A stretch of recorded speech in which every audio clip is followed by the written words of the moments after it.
இப்போ எக்ஸாம்பிள் 7.59 இதை பற்றி இந்த எக்ஸாம்பிளில் நம்ம பார்க்க போகிறோம். இதில் கொஷின் என்னென்னா, find the local extremum of the function F of X is equal to X power 4 plus 32x. இதில் வந்து இந்த ஃபஸ்ட் டிரைவேட்டிவில் பண்ணணுமா செகண்ட் டிரைவேட்டிவில் பண்ணணுமா அப்படின்னு சொல்லிட்டு எதுவுமே வந்து கொஷினில் மென்ஷன் பண்ணலை. ஸோ நம்ம இதை வந்து ஃபஸ்ட் டிரைவேட்டிவ்லேயும் பண்ணலாம், செகண்ட் டிரைவேட்டிவ்லேயும் பண்ணலாம்.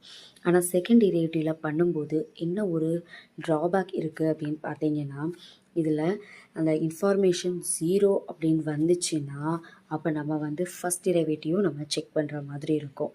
எப்போன்னா கொஷனில் ஃபஸ்ட் டிரைவேட்டிவில் பண்ணணுமா செகண்ட் டிரைவேட்டிவில் பண்ணணுமான்னு சொல்லாத வரைக்கும், சொல்லாமல் இப்படி நார்மலாக கொடுத்துருந்தாங்கன்னா நம்ம இந்த மாதிரி பண்ணணும். இப்போ நம்ம இதை செகண்ட் டிரைவேட்டிவ்லேயே பண்ணலாம்.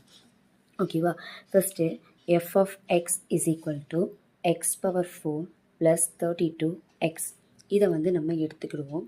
இப்போது எஃப் எக்ஸோட டிஃப்ரென்சியேஷன் என்ன அப்படின்னு பார்த்தீங்கன்னா எஃப் டேஷ் எக்ஸ். சரிங்களா? இப்போ நம்ம எஃப் டேஷ் எக்ஸோட டிஃப்ரென்ஷியேஷனை பார்ப்போம்.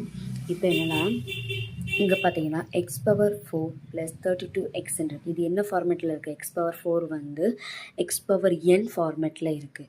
ஸோ இங்கே என்ன பண்ணணும்னா பவர் கீழே வரும்போது இங்கே ஒரு பவர் வந்து ரெடியூஸ் ஆகும். அப்படி ரெடியூஸ் ஆகும்போது 4x³ பவர் வந்து கீழே வருது. ஏன்னா இது எக்ஸ் பவர் 4 ஃபார்மேட்டில் எக்ஸ் பவர் என் ஃபார்மேட்டில் இருக்கிறதுனால ஒரு பவர் கீழே வந்துட்டு இங்கே ஒரு பவர் ரெடியூஸ் ஆகும். அதனால் 4x³ ப்ளஸ் 32. இப்போது இதில் என்ன அப்படின்னு பார்த்தீங்கன்னா இங்கே எக்ஸ் இருக்குது. எக்ஸோட டிஃப்ரென்ஷியேட் பண்ணோம் அப்படின்னா 32 × 1 வரும். ஸோ 32 × 1 நமக்கு 1 தான். ஓகேவா? ஸோ நம்ம 32வே போட்டுக்கிடுவோம். அதுக்கப்புறம் பார்த்தீங்கன்னா இப்போது எஃப் டேஷ் எக்ஸோட டிஃப்ரென்ஷியேஷன் பார்த்தீங்கன்னா என்ன வரும்னா எஃப் டபுள் டேஷ் எக்ஸ். அப்போ இந்த எஃப் டபுள் டேஷ் எக்ஸ் பார்க்கும்போது இதுலேயும் அதே தான், பவர் வந்து கீழே வரும், இங்கே ஒரு பவர் குறையும். அப்போது 4 3s are 12x ப்ளஸ் இந்த 32 இதோட நம்ம கான்ஸ்டன்ட் அப்படிங்கிறதுனால 32 இது பண்ணும்போது அங்கே 0 தான் வரும்.